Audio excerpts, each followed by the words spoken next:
Hello and welcome once again to the Windy City's finest on location in Grand Prairie.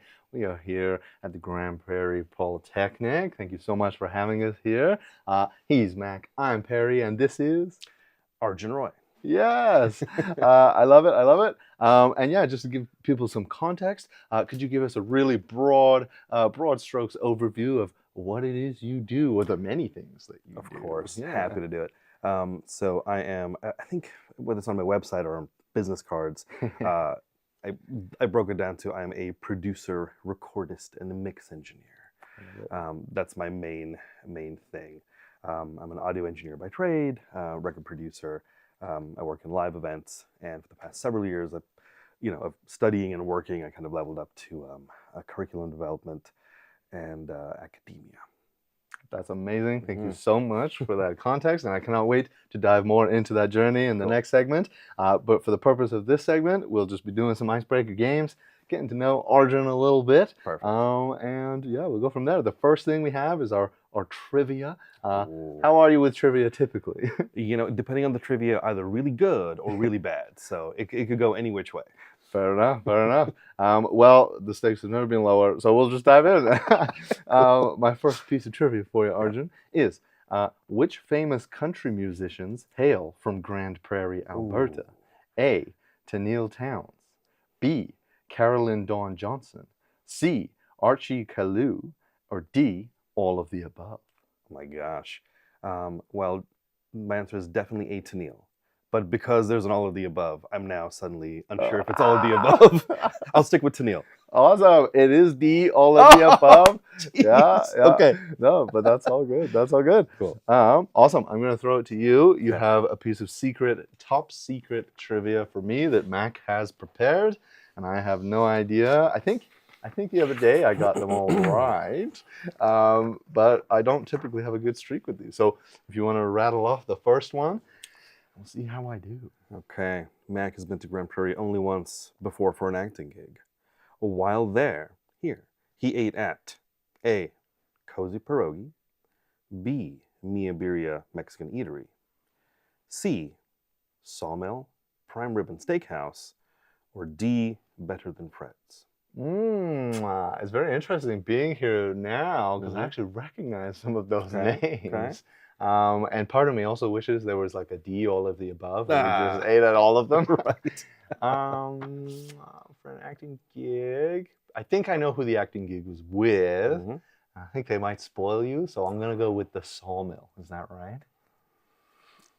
Alas, no. It is D, Better Than Fred's. Better Than Fred's. I should have known. A classic. Have you been there often? You know what? A lot, actually. Yeah. Better Than Fred's is, I don't want to say it's like Cheers, but it kind of is. Better Than Fred's is a spot that has had live music like for forever. Right. So I've been playing on that stage in a variety of bands, not very good, and then reasonably good since, I don't know, the early 2000s. I don't know. Very cool. Yep. Awesome. My next piece of trivia for you, Arjun, is the Northwestern Polytechnic was originally called the Grand Prairie Junior College. 1966 was the inaugural year of the GPJC. How many full-time students registered for classes that year? A, 2, B, 22, C, 66, or D, 69? My goodness. This is going to be a wild shot in the dark. Let me go for it. B22. B22? Not quite. It was a bit more than that. It was D69. Okay. Yeah. Amazing. Right on. The more you know. Absolutely. I'll throw it to you for that second piece of trivia. Here we go. Prior to this trip, the furthest north Mac has traveled is Edmonton. One summer, he spent a month there doing A, an aerial circus arts course, B, basic military training, C, an artist residency at the Citadel, or D, renovations on his aunt and uncle's home. Oh man, man, I knew you were in the military, but I don't think that would have been the last thing that you did. I know A sounds like it could be an option, or I think D. Goodness, what was A again? A was an aerial circus arts course. I don't think that would have been the last time you were here. I'm gonna go with D. the family? Got it. Alas, no. What? It's B, basic military training. Whoa. Yeah. Okay. Indeed. Anyway, all right. Way back. All right, Okay. way back. Well, the more I know, I Yeah. guess I need to listen more to Mag and his stories and experiences. Right on. Awesome. We can put these aside for a Sure. second, and we'll dive into our next icebreaker Love game. The hat is coming out. Ooh. This is this or that. It's just like tea or coffee, and I think we both have some roots in the UK, so Indeed. I would say tea. How about you? You know what? These days I'd say coffee, but it's really a tough call. Yeah, that's super fair. I'll let you do the honors and pick the first one, and if you could read it out, that would be great. Sweet or salty? Sweet or salty? That's Oh. hilarious. Interesting. I think generally I would probably go salty. Oh, it's my palate, I guess. It's my preference. I feel similarly as well. Yeah. You know, I always feel like I reach for the sort of salty or savory treats. You know, like I do have a bit of a sweet tooth, but salty. Yeah. Yeah, Right we'll go on. with that. We are not enemies on that front then. That's No, great. no, we're making finding common ground. Absolutely. Awesome. Okay, let's see what we get next. Let's go with this one. We've got new or familiar? Oh, this is a great question. Oh my gosh, I'm gonna say new. I don't think it's always been new, but I think as of several years ago, I really tried to, again, focus on whether it's new experiences, new things. Yeah, I guess new experiences is the main thing. New. Let's go with that. Right on. Yeah. Was there like a specific thing that kind of spurred that? Like, was it something to do with family or man. just like a Yeah. show that you did or a project you worked on? You know what? I'm gonna get very real. Yeah. Several years ago, I suddenly got divorced, and so coming out of that, and so I'd been with my ex-wife for many years. We'd been together. We'd been married for several years, together for many years prior, and so it was one of those sort of watershed moments in life where things change in a variety of ways. And so I was 30, in my 30s, right? Like 35 or something like that. Sure. And so after that, I just wanted it. Like a lot of people have, I don't know. I don't want to say like midlife crises or something like Sure, that. yeah. People deal with these things in many different ways, but I just thought, cool. How can I get myself back out there in terms of life stuff in general? And Yeah. so I started a podcast years ago, Yeah, as nice. people do, and a bunch of other things like that. So that kind of led to this new. You know what? Let's take on new challenges, do new things. Yeah. Yeah.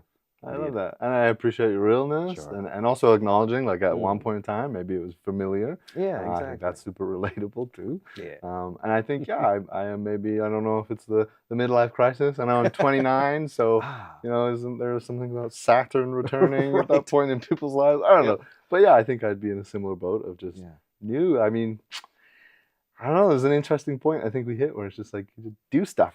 Exactly. Get out and do Exactly. stuff, Yep. So that's awesome. Cool. Indeed. I'll let you pick the next one. All right. We'll see what we get.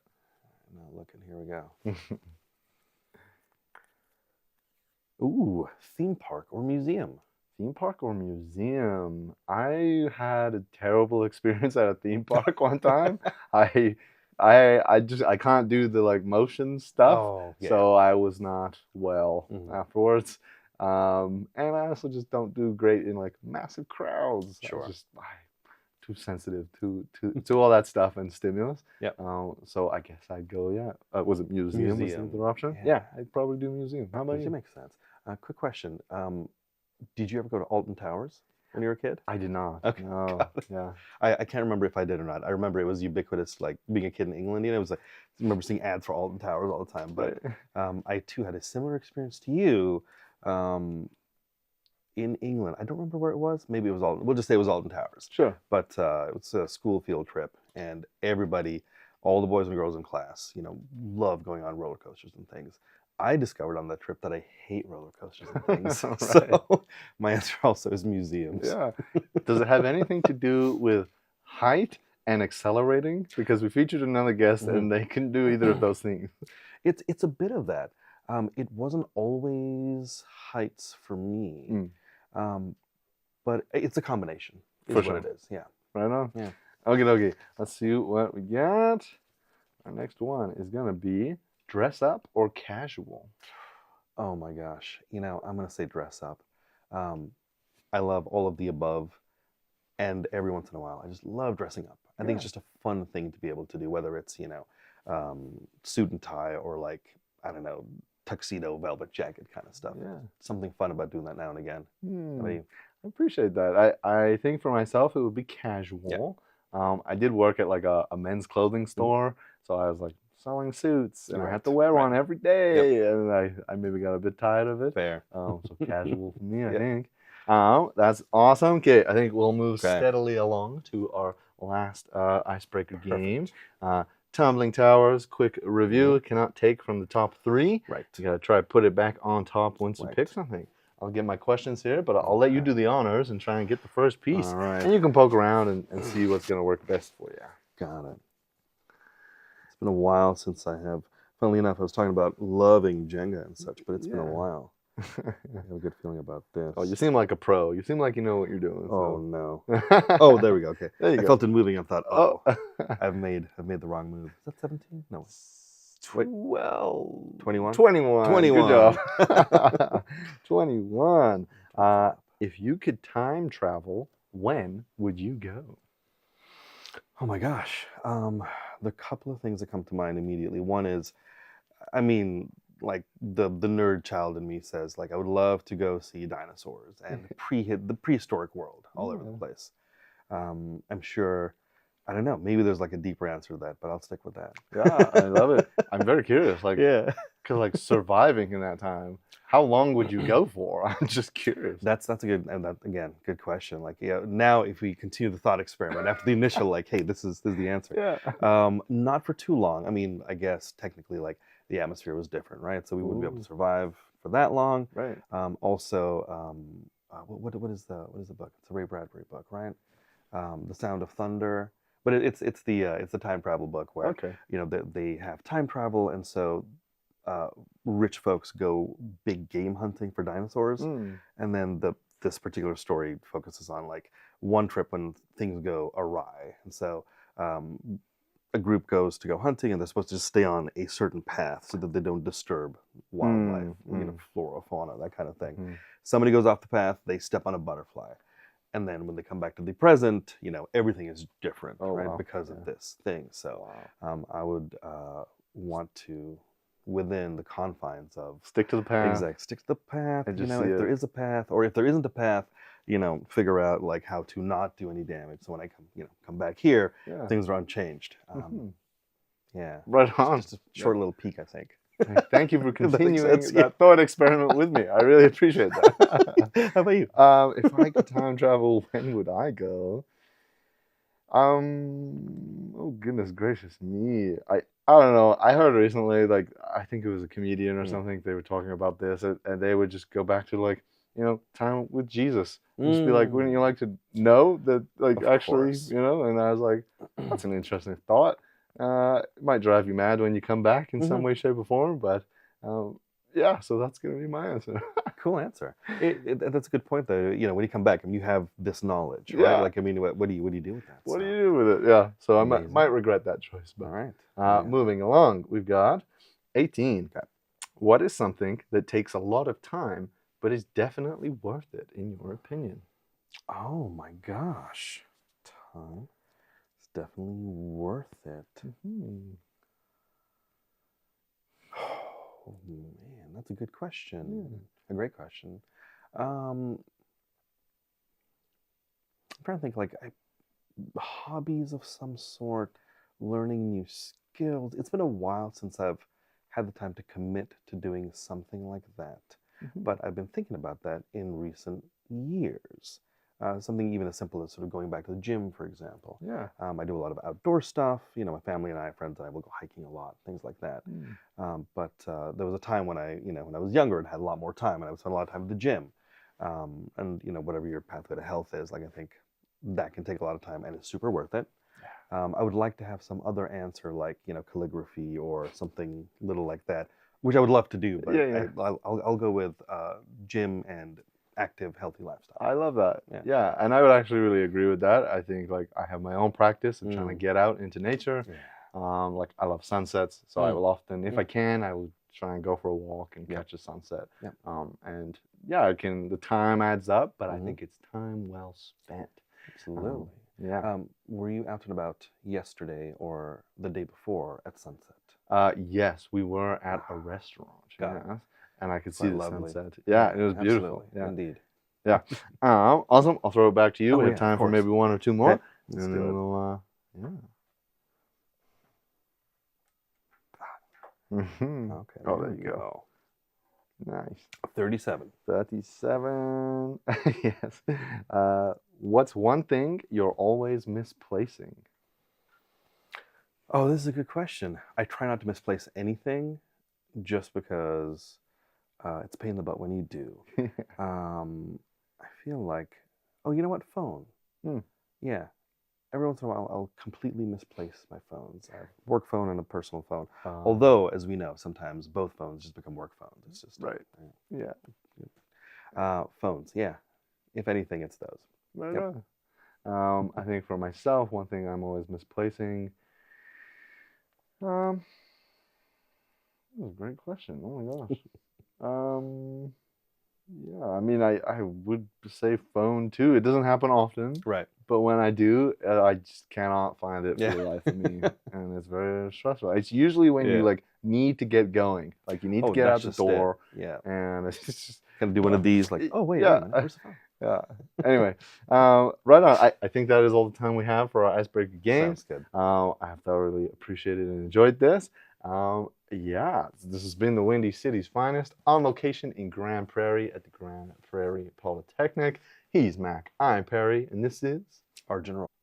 Welcome to the Windy City's finest, on location here in Grand Prairie at Northwestern Polytechnic.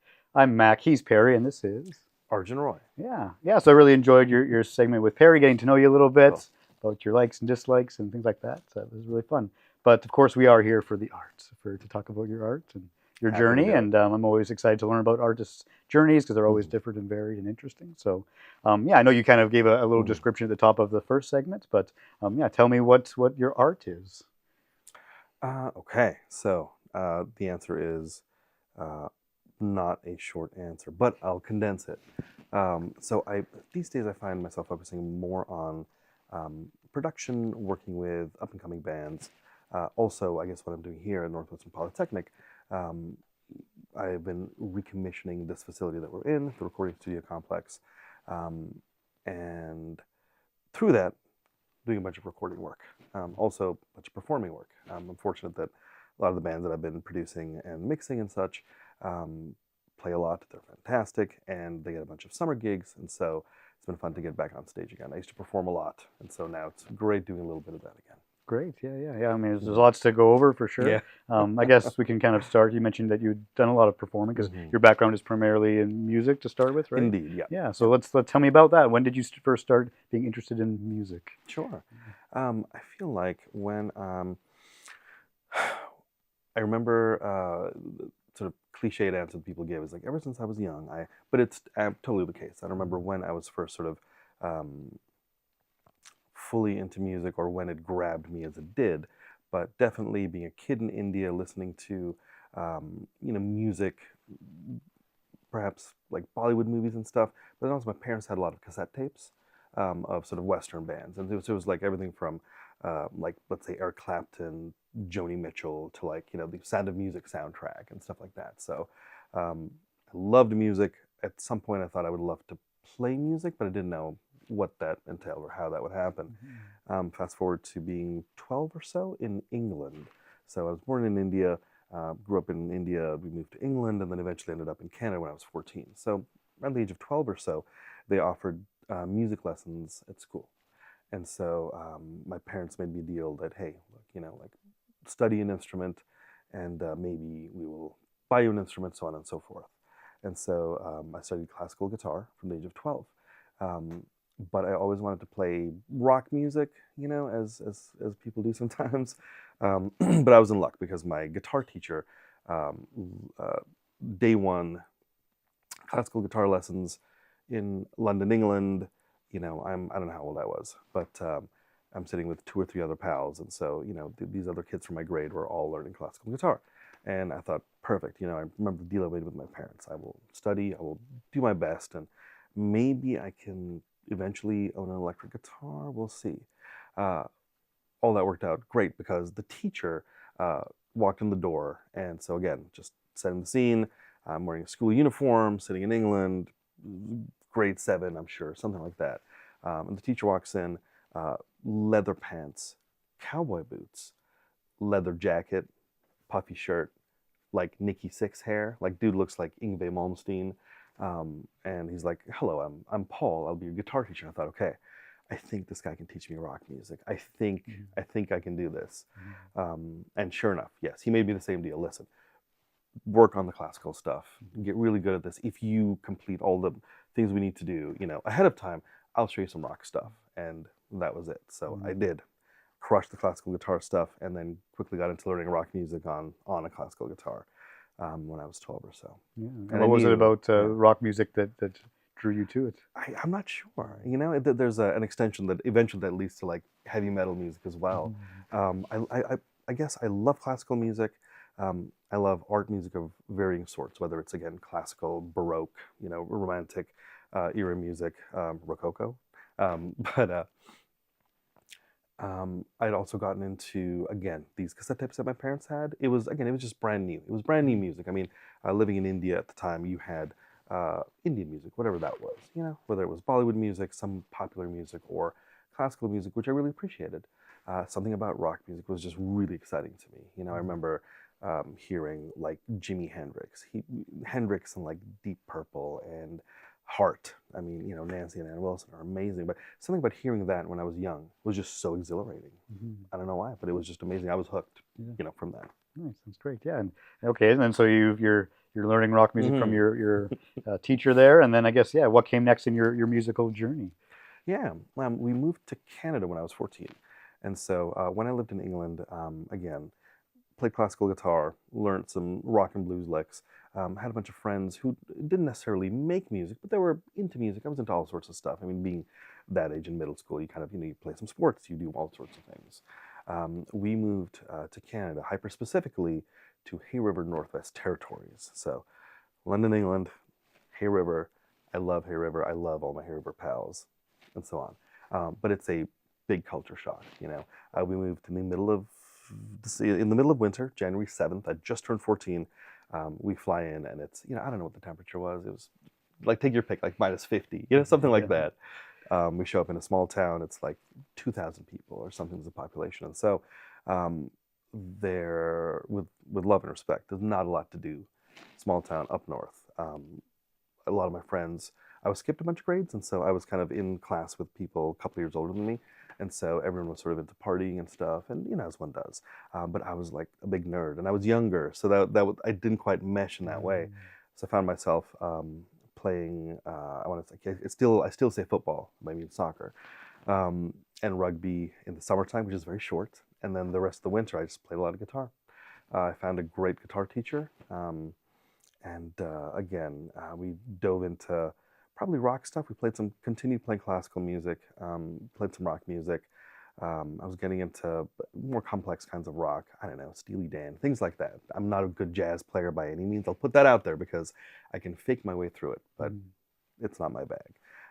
So the years that I spent in high school up north, I just really kind of went all in on playing music. And so I had my first, with love, shitty bands. You know, like when you're young, you play in bands that are not, or you do whatever it is art-wise, if you want to put yourself out there. There's a point in time where you're not good at what you're doing, subjectively and objectively, and ideally you want to get better and better. And so, again, being used to hanging out with older kids and older people, I found myself getting really good at guitar, and then being in bands with guys and gals who were much older than me.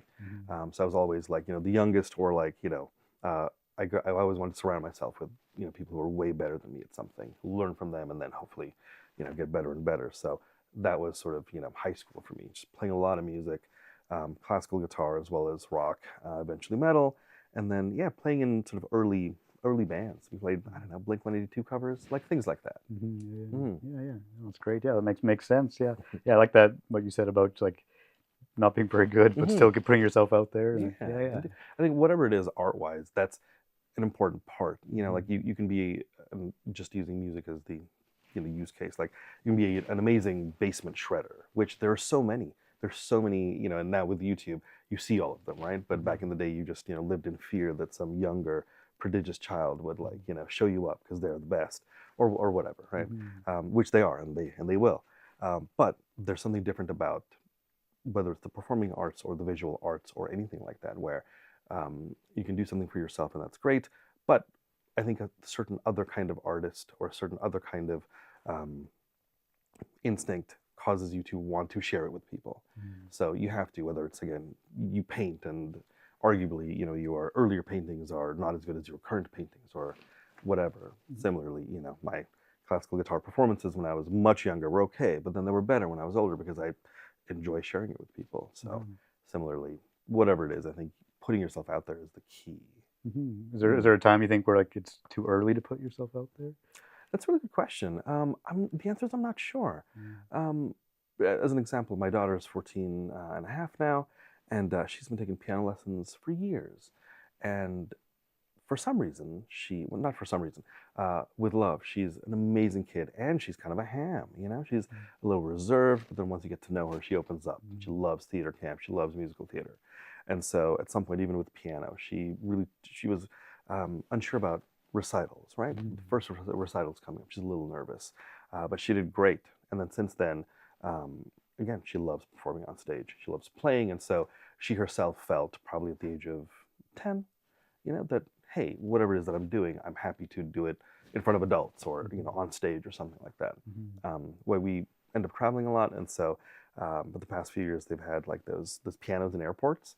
And so I remember like 3 years ago, you know, she kind of furtively said, Dad, do you think I should like practice piano there? I'm like, of course, it's there. If you feel like it, please go ahead. And so she just loves doing it, you know?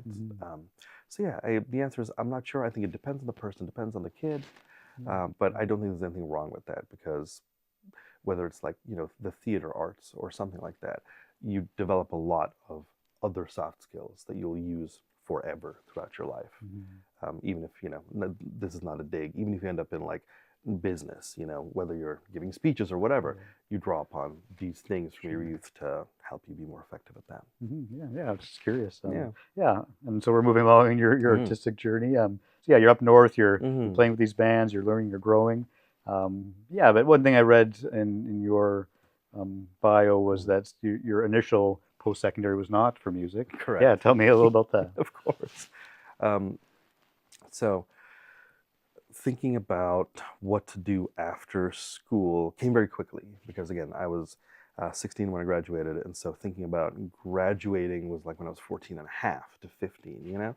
So everyone else had thought about this, whether they'll go into the trades or some other things. There was a kid in my grade who was really good at golf, and so he wanted to go into like golf course management. I didn't know that was like a course of study that you could take, but sure enough, he did, you could.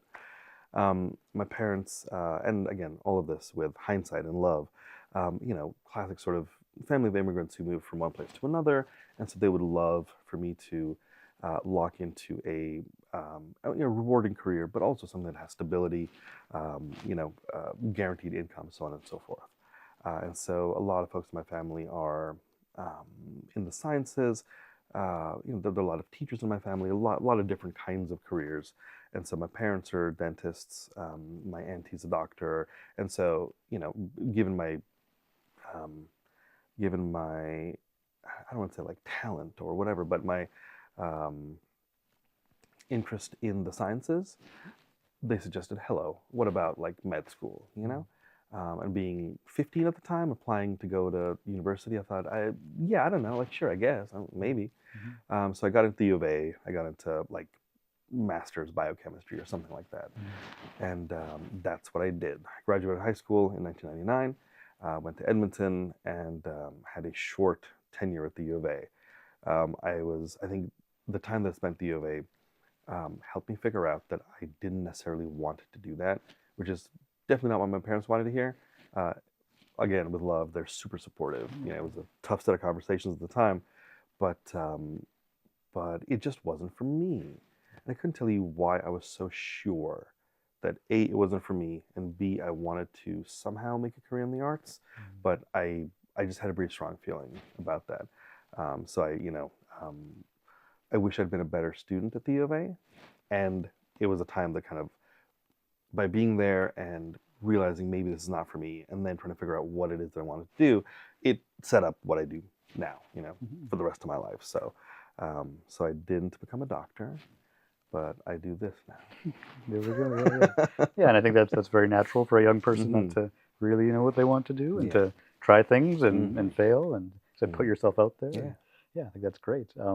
Yeah, so so now you realize you want to do the arts, music, possibly. Yeah, what came next? So next, so I ended up dropping out of the U of A, and I was probably 17. I don't know if I was 18 at the time, but I was 17 and a half, something like that. And again, my parents said, look, this is great, this is cool. Maybe there was like a plan B, focus on music while you figure out how to do that. Perhaps it's a plan B. Well, I enjoy computers and such. So I ended up coming here to Northwestern Polytechnic, which, 20-something years ago was called Grand Prairie Regional College. And I got into the interactive digital design program. I did some computer programming, and then the IDD program was sort of music tech. It was sort of a year or two of music tech. So I started doing that, and very quickly, and this is again not a dig at anybody or anything, but the level of instruction and how deep we were going in terms of music technology education was sort of, I didn't know everything, but I wanted more. I wanted more than that, so I ended up dropping out of GPRC. Sorry, and focusing on music somehow. When I say music somehow, because I was around music and the arts and in the studio, I realized I loved recording. I loved all the nerdy stuff. I mean, they didn't have tape machines here. It was all, sort of recording to, I don't want to say Pro Tools, but like Cubase, Digital Performer, all of these things, but recording to the computer. But I really enjoyed it. I remember at the time realizing, hey, when I was a kid, I would look at, CD booklets or tape booklets and wonder where these folks that I loved their creativity, their music, where do they record? How do you make, how do you, as Jimi Hendrix, write Voodoo Child and then record it and then present this to the world? And I had a real fondness for studio stuff, the recording arts, and that led to music production and such. I just found it a lot of fun. So audio engineering kind of made itself apparent as what I really wanted to focus on. Of course, at the time, how does one get into that? Living in Grand Prairie, there's a lot that we can do here, and also, generally speaking, the hubs of sort of, whether it's music or whatever, but especially music, it's like New York, LA, back then, perhaps Vancouver and Toronto as well. So I started teaching guitar lessons and music lessons as a way to support myself.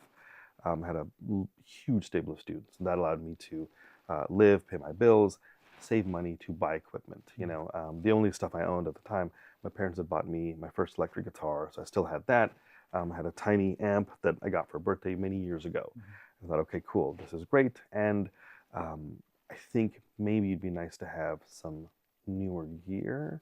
So I taught music lessons, saved money. I don't really, have any vices. I eat my feelings, I guess. There's that, but I also purchased musical equipment. So bought some gear.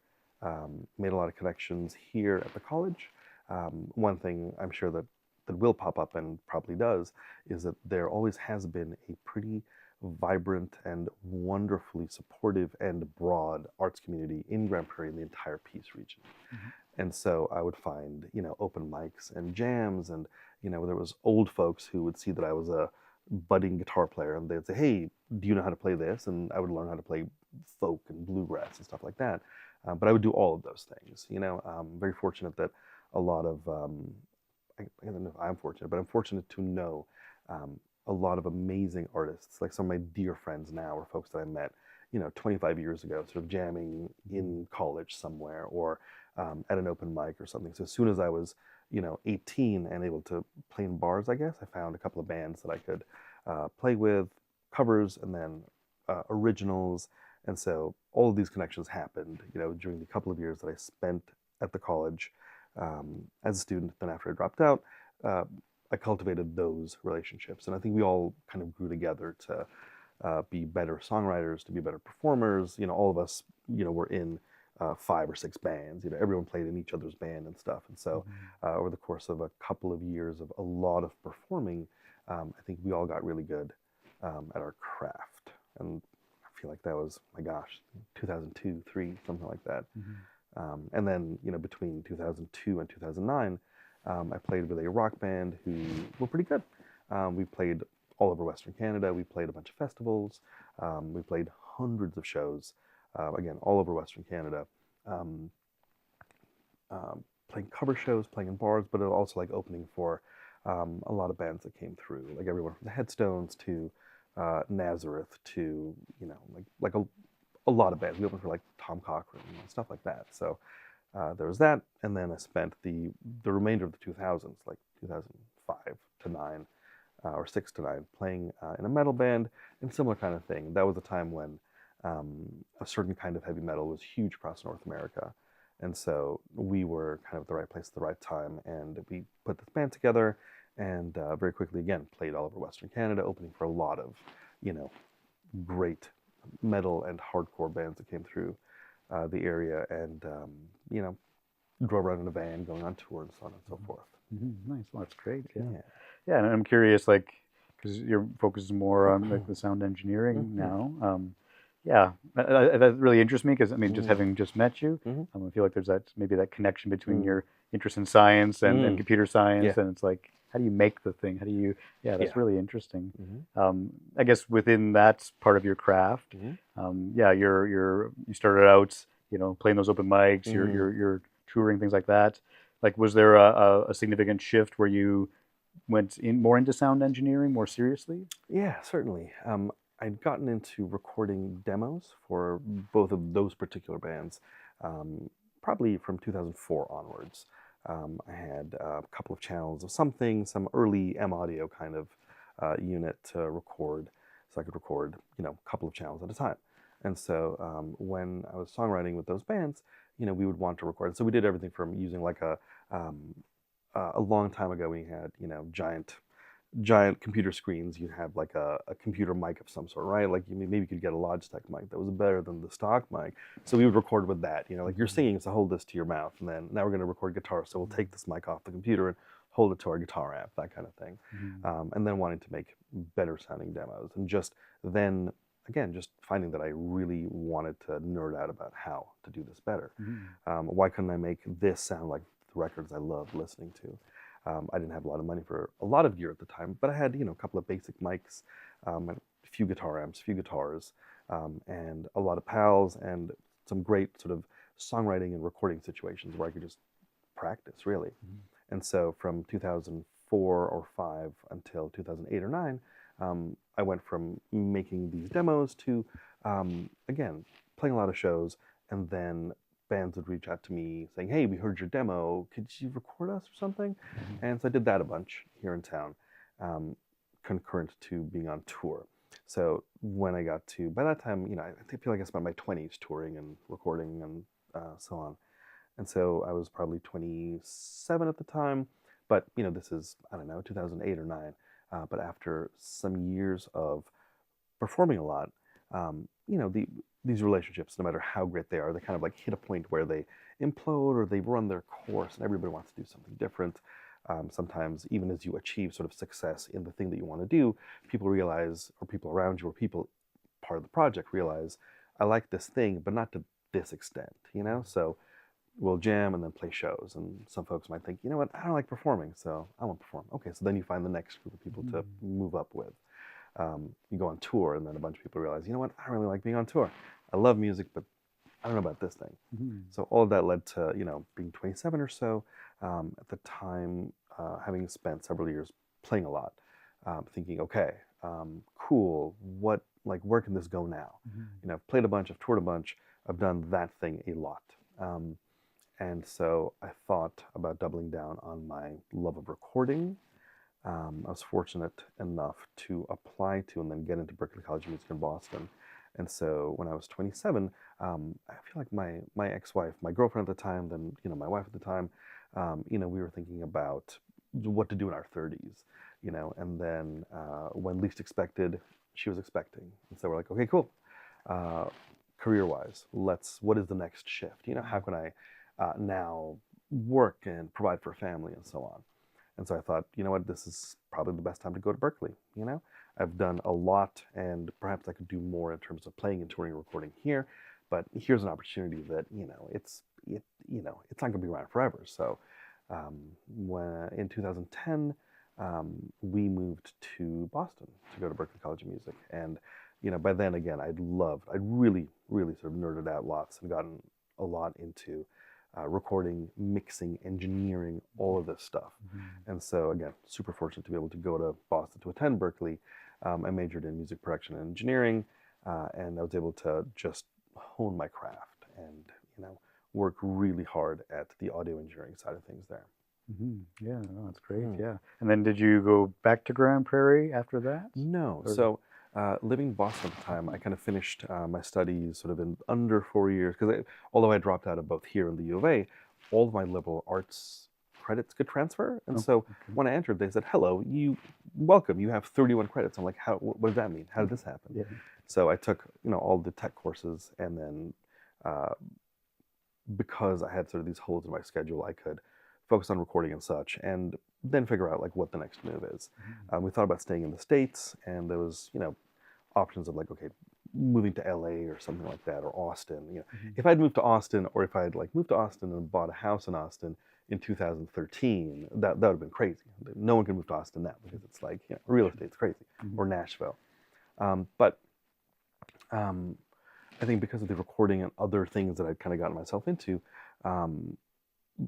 one of my professors was executive director, was head of one of the programs of Berklee's newest campus in Valencia, Spain. And so they were doing an open house, and they very pointedly said, hey, we love what you're doing here. Maybe you want to get your master's now, like next year. And so after chatting with my wife, we thought, again, you know what, if we're going to do something like this, I guess now's the time. So in 2015, we moved to Valencia, Spain. I completed my master's at Berklee's then newish campus. It's a master's degree granted campus.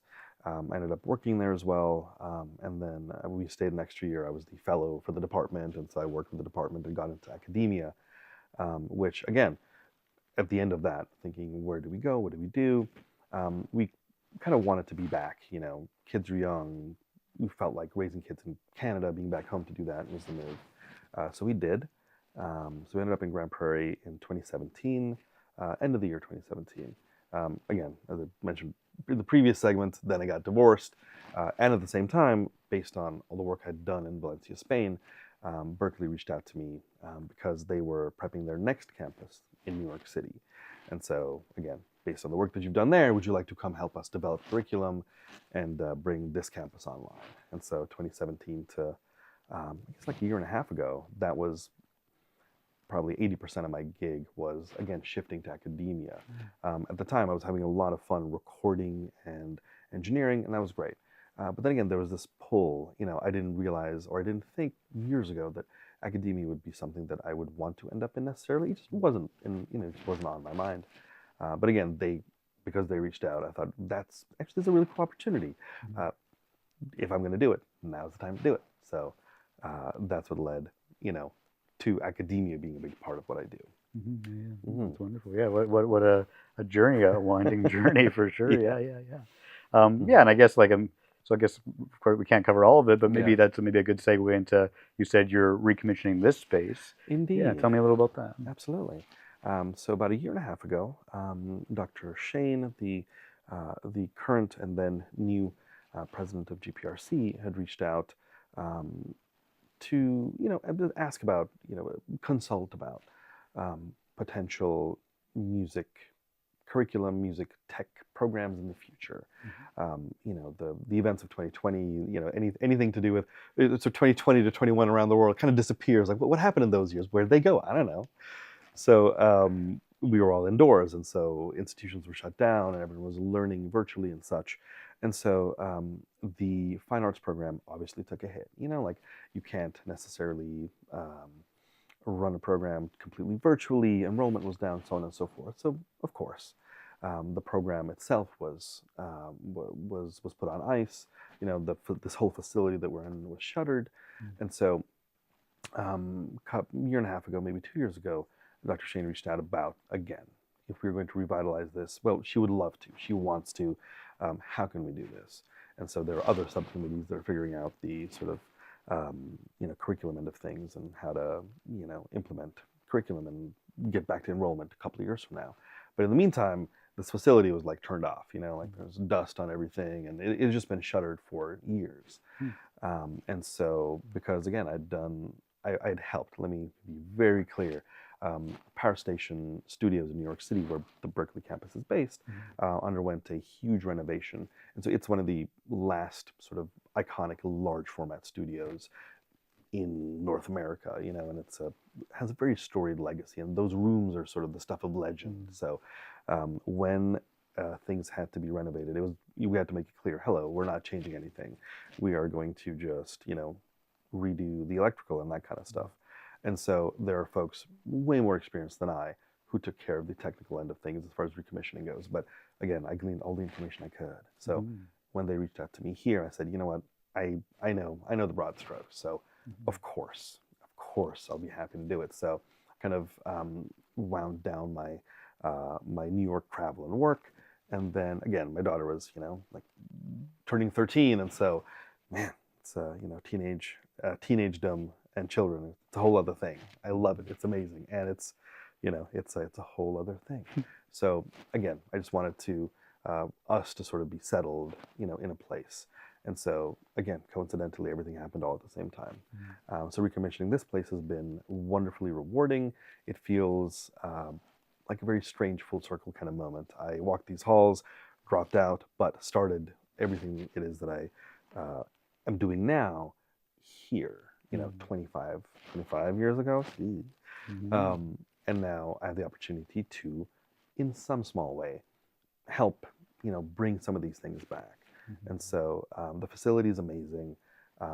Everyone at Northwestern Polytechnic, Andrea Piper, who runs the department that oversees the studio, as well as Dr. Vanessa Shane, are very committed to bringing the arts back as much as they can, as comprehensively as they can. And so this is one step in that direction. So I've been, myself, and I'd be remiss if I didn't mention a couple of folks, Chris Guthrie, Bevan Booth, some of the other folks in town, who've been in the arts, who, have been musicians, who may have other jobs, but they've, again, been a big part of the music scene here in town, again, have helped, check, remove dust from, I forget what the term is. It's the term when you wiggle, wiggle cables in and out of a patch bay. There's like an actual academic term, but I'm blanking on it. So wiggling cables in and out of patch bays. And so that's the work that we're doing now. Everything works. It's fantastic. We're just have some kinks to iron out. But the facility is a wonderful bonus, a wonderful thing to have here in this part of Canada, in this part of Alberta.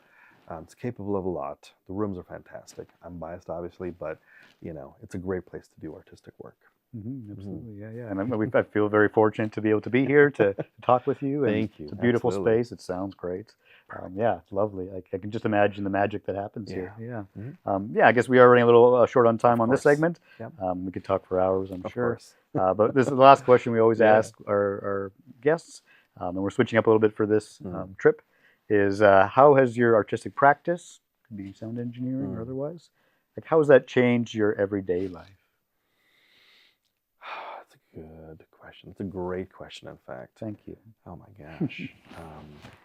I might go back to a couple of things that we touched on earlier in this segment, the previous segment, about being in the arts, being in the theater arts, the performing arts, soft skills that you pick up, again, when performing, putting yourself out there, so on and so forth. It helps you be an advocate for yourself, for your people, for your family, for your friends, for people in your community. in a uh, gentle and effective way. And so I'm trying to figure this out in real time. But I feel like, again, just for myself, whether it's trying to hustle artists to come and perform and record here or perform here, or working with various branches of academia or administrations to see what they can do to help this facility or the community or whatever. I feel like I'm better able to work-wise, solicit those things, to make these relationships, to cultivate these relationships, and again, just help everyone work together effectively to achieve what we would all like to achieve. The arts, I think it's a cliche that everyone says, like, hey, the arts, up here, it's strange. What do you do? Like, it's an oil and gas town. Huh? All of those things are true. And I think, something that, again, I've learned by doing this for years is just everybody loves music. Everybody loves the arts. One thing that I do is me and another guy in town, David Banks, we set up these immersive events called Pop-Up Jazz Club. And so they're sort of these, and immersive is a term that gets thrown around, but essentially we pick a space, we transform it, we have, we curate the food, the decor, the music, all sorts of stuff. And it seems like the kind of thing that, maybe wouldn't fly in this town. People think, well, but where's the market for that? But you'd be surprised, people have a love of a lot of these things. They love experiences. They love to be, transported and so on and so forth. So getting something like that off the ground, all these soft skills brought to bear equals this. And, these kinds of things thrive in a way that we couldn't have predicted. Anyway, so the artistic practice professionally equals that. Personally, I'm not sure. I think it's, being artistic people, there's something perhaps pensive and introspective about us anyway. And in recent years anyway, what I find myself doing more of is seeking sort of solace, solitude, and quiet, and so on and so forth. I listen to a lot of music, and so maybe like I want the opposite of that now and again. But I find that, in the same way that I approach production, music, the discipline it takes to, play, whether it's performing on stage or recording, I love making the opposite of that happen as well. Find nature, go on hikes, build a fire, make some food in the wilderness, and relax. I don't know. Does that make sense? Yeah, that's fair. That makes total sense. Yeah, great answer. Yeah. Well, I think that's all the time we have for this segment, Arjun. It's been Lovely. Really great to hear a bit about your Thank journey you. as an artist. And, Appreciate that. Yeah, really enjoyed the conversation. So this is the Windy City's Finest on location here in Grand Prairie at Northwestern Polytechnic. I'm Mac. He's Perry. And this is Arjun Roy. Hello and welcome once again to the Windy City's Finest on location in Grand Prairie at the Northwestern Polytechnic. He's Mac, I'm Perry, and this is Arjun Roy. Arjun Roy. I love your energy, and I just thank you so much for having us here and taking the time to meet with us. Thank you for being here. It's a real pleasure. Thank you. And yeah, I thoroughly enjoyed your segment with Mac there, diving into your artistic journey. And yeah, I'm really excited to jump into this segment with you and talk more specifically, maybe the nitty-gritty details of some of the things that you've worked on, and just kind of see what comes out of it. Sure. So yeah, I know that before we met, you sent a bunch of links over to some of your work, and I feel like let's just start with Hey Driver, Backwoods Revival. Sure. What can you tell me about that piece generally, and if there's any like stories that come to mind immediately? Let's dive into Absolutely. that. Yeah. So the band Hey Driver is kind of the brainchild of Brent Boyven and Matt O'Connor, longtime musicians and staples of the arts community across the Peace region. They've been involved in sort of live stuff. They've been performing for years. At some point last year, they decided they would like to focus more on original music. And so Hey Driver is sort of the project that allows them to get into original works. I think all of us ended up at the Country Music Alberta Awards last March. And so it was this funny thing where a lot of us, because we all work, we do a lot of stuff, we perform, and so, we don't always get the time to just connect and hang out like we used to. Right. That was a time when we could all connect and hang out, surrounded by these sort of greater, Alberta and Western Canadian sort of arts and music community. They told me about this band, Hey Driver, and what they wanted to do.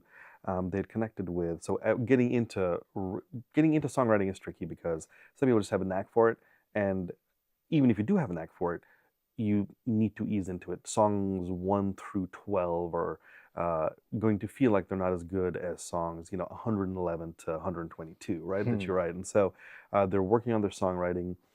They had connected with Zachary Kay from local band The Northbloods. Zach is an amazing performer, a wonderful songwriter, and also a great co-writer. So they had collaborated. Zach had come up with sort of the foundation of the song Backwoods Revival. And they felt really strongly about it. Great work, great chords, melody. And so they approached me with this. Hey, we think this would be the best first single for Hey Driver. And so at the time, I was in the middle of sort of recommissioning this space, working on, like really, you were talking about the nitty gritty, working on the nitty gritty of checking every interconnection. Wibbling the cable. I still can't remember. It's not seating, reseating connections. I don't know. You can say reseating, and I believe you. So yeah. Thank you. I was reseating connections one day. Perfect. And again, checking the interconnections, checking the connectivity between all the rooms and stuff. And I'd gotten to the point where, I checked everything sort of channel by channel and thought, hey, wouldn't it be great if we had a band in here so I could try and break the space, have every single channel running, every single piece of gear going, every single button, every single EQ on the channel strip engaged. And so at the same time that this was happening, they were talking about getting in the studio to record. I said, you know what? You guys should come in and record, and this is how we can do it. And so we went back and forth.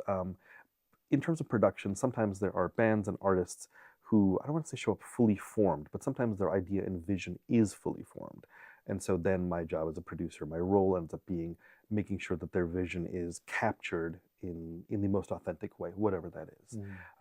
Other times, if I'm able to, I'm happy to, like I'm a book nerd and such, so I love nitpicking lyrics and nitpicking, again, harmony and melody. If I can add something to it, or if I can suggest a change or something, I will. If the artist likes it, cool, they can keep it. And so I'd gone back and forth with Zach about his lyrics, gone back and forth with Brent and Matt about melodies and song structure and so on and so forth. And so when we got into the studio, we kind of recorded 80% of that single in one day, in one long session. We got drums, percussion, acoustic guitar, electric guitar, fiddle, all this kind of stuff. And then they went away, and then we took a couple of weeks to go back and forth, editing, getting some more parts dropped in, and then Brett came and again just did an amazing job tracking those vocals over a few sessions here, and then we mixed the song, and that was it. They are wonderful in the sense that they are all experienced musicians, and so their sense of groove, the way they connect and perform together, is very tight. It's very natural. It feels very authentic. Brent is a great vocalist, very evocative, and so it was great to again sort of work on the vocal production end of things to make sure that the story that they were telling was told in the in the most effective way. And it's funny choosing words to describe art, because it's sometimes ineffective. It's sometimes insufficient to say good or bad. Like really what we're trying to do is just get the emotion across in some effective way. So if you can make somebody feel something, much success. Awesome. So we mixed the track. They shot a video with my pal Ty, who is again amazing artist in his own right, my favorite videographer in town. And that's it. And that was the single. It came out. They hustle a lot. They get a lot of gigs. They perform a ton. They were playing last night. The town of High Level has like its 60th anniversary, so they opened for Gord Bamford. They played with Mariah Stokes, and they all opened for Gord Bamford last night. And so again, great bunch of guys, fun artists. Great to be here with them. I think that's it. Yeah, no, that's incredibly detailed. Thank you so much for that. I'm very curious, like a little bit more about that idea of like breaking in the space. If we jump to that kind of part of it, and also just like I'm curious how you feel your role as a producer. You talked to it a little bit about like with like a fully formed band or one that has great synergy and cohesion. It's like, what is your role of like? By the way, I have an idea. Or, like, what does that look like for you? Absolutely. And has that been a process of developing that? Totally. A lot of this, I feel like I honed at Berklee and in Boston in general, working with bands who came out of Berklee, working with friends affiliated with those bands who had other bands, and then just sort of being around the scene in Boston in general. I recorded a ton of music, everything from classical stuff, orchestral stuff, to a trio that was like 2 Chapman sticks and a jazz drummer. Like, they were amazing. It was very kooky, but super amazing. All the way to like, death metal and black metal. And so again, depending on what kind of band you're dealing with, the way you interact with them is different. Sometimes you can be more hands-on, sometimes less hands-on. One of my favorite projects, still to this day, is a band called Quarrels, Q-U-A-R-R-E-L-S. They were some folks, some of them went to Berklee, some of them didn't, but they are like a post-hardcore band, like, I don't know, like a post-something, like they're equal parts noisy. They have things that are reminiscent of like The Cure, and then there's also like a real punk element to them. So the kind of music that they performed, I didn't need to tell them to change chords or anything like that. So what I found when they wanted to make a record was capturing them live, like recording them old school, live off the floor with no punch-ins, no minimal multi-tracking was the way to do it. And so working with them, again, I realized, cool, what I need to do is not meddle, I can say, this is great, that's great, we should focus on that, that's a cool rhythmic thing, let's bring that back one more time. And so again, I wouldn't say my production work with them was minimalist, but again, I kind of saw a fully formed idea. Like, my job is to not mess with this, and what can I draw out of it further that will help this art be more effective in reaching their audience. So yeah, process and a journey for sure. Yeah. And what else can you tell me about breaking in the space? I Yeah, just feel absolutely. like that's so cool, because you need to like know the capacity of things, like the knowledge, wealth of knowledge required to be like, okay, these are the boundaries. Let's push it there. And like, what can you tell me about that? Absolutely. It's been a sequential process of, doing something and then reiterating it so it gets bigger and bigger and more complex. And so a year ago, I, and then again, my good pal Chris Guthrie, were in here plugging in a single microphone into each channel and then testing things that way. Then testing each microphone with each channel separately, punching in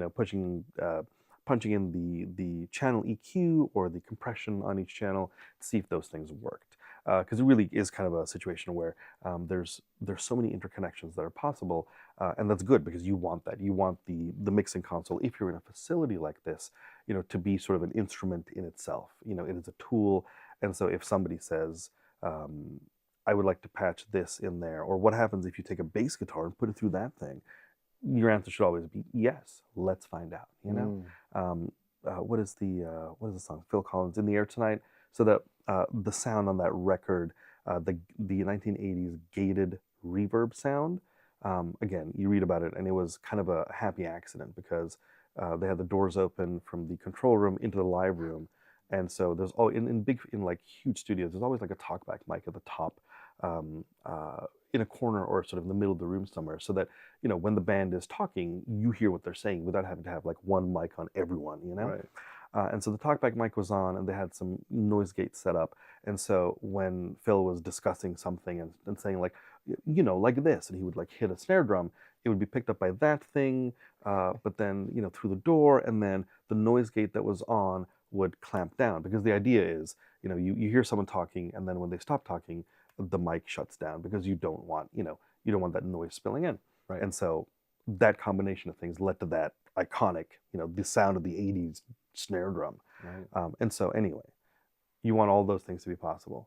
So sequentially, we went from 1 channel to 2 channels to 3, 4, 5 to 24 channels altogether, to having I've just finished mixing this, but we had a band set up, a super band made of like a bunch of awesome players in town who wanted to play together in the recital hall. The recital hall is connected to this space through the wall, and so the idea was we set up a Hey Driver in here, recorded 24 channels, and used every single piece of gear, pushed every single button. Let's do this in the recital hall and make sure those interconnections work. So each step of the way, you find out, what things are working as expected and what things are not. And then it becomes a situation of just, again, filling out reports and making notes. And then at some time in the future, like, I don't know when, maybe in a couple of weeks, I'll come back, unscrew and pull out each channel strip from the board, hose it with compressed air and that kind of stuff. Put it all back in and then retest it. So I know there are a couple of channels that sound a little scratchy. There's some faders that work, but something about them is, the volume increase when you do this isn't as smooth as it should be. Stuff like that. So it's just it's super nerdy, and funnily enough, it's I feel like I've been training my whole life to do this. So that's what we're up to. Just exactly that.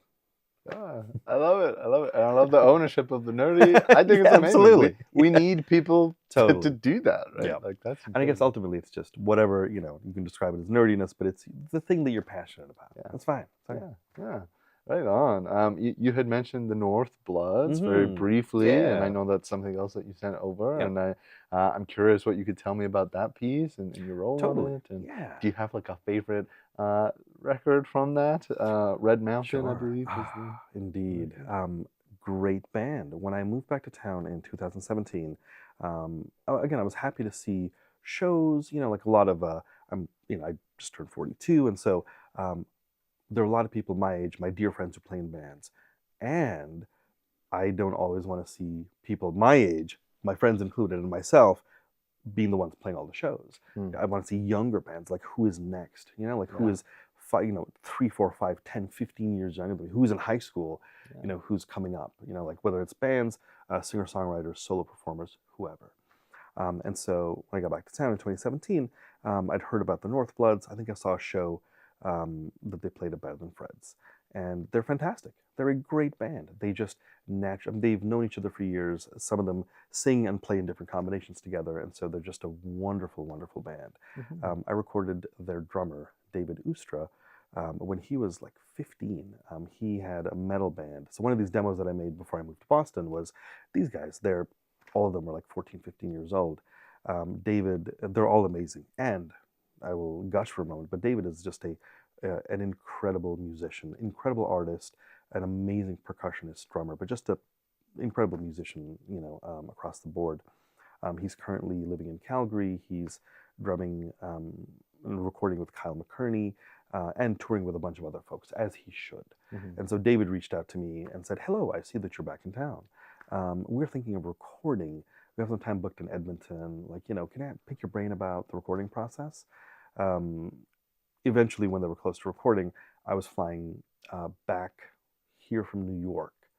And so they didn't have a producer. They were recording into what was called Velveteen Audio at the time with Brad Smith. Brad Smith is an amazing, again, recordist, producer, mix engineer, mastering engineer based out of Edmonton. And so Brad was the engineer on that session. And so Dave had a bunch of questions, and the questions kind of, peaked at, hey, I don't know if you're like around in Edmonton, like what, do you want to like hop in the studio? It's something like that. And so again, I was literally flying into Edmonton and then on to Grand Prairie when they were hitting the studio. So I pushed my flight to Grand Prairie back by a couple of days, hopped in the studio, and that record was Red Mountain. So they had maybe 2.5 days in the studio. They wanted to, again, record live off the floor, which is, again, their strength as a band. The connection they have is amazing. And so that was a lot of fun. I had been looking to sort of get back into the recording scene or just get to know everybody who was recording and making records in Alberta. And so I was happy to meet Brad and a bunch of the other folks. And I think, I think it's a great record. I think it captures the energy and just the energy, really, just of the band and those songs in the studio live together. I'm super curious. We're kind of like coming towards the end of our time for the segment, but I'm just curious about the track Ghost River. If there was any like fun facts or anything you remember about that, just because I've worked with a company called Ghost River in Calgary. And so it's just like a cool name. And I just any like quick little stories, tidbits from that record that you can recall? Totally okay. If not. No, for sure. Zach is a very, I would say again, chatting with Zach Riquet, great introspective dude. He's an English teacher, and again, very bookish, loves prose, poetry, and so on and so forth.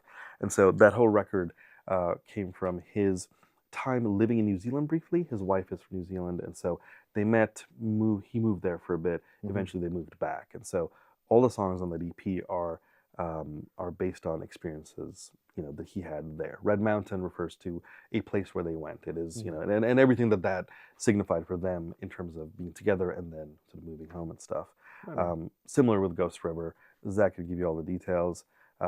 Recording it was great because it was a song that has to have a lot of vibe, and so it was a lot of room sounds, a lot of nerdy things like that to capture the atmosphere of what Zach was trying to write about. Love it, love it. And I feel like my last question for you here towards the end of our time is just like heavy metal. You're passionate for it. We talked about it briefly, but I'm just curious if you could try articulate a little bit of like what draws you to that genre and of course where that love comes from. Absolutely.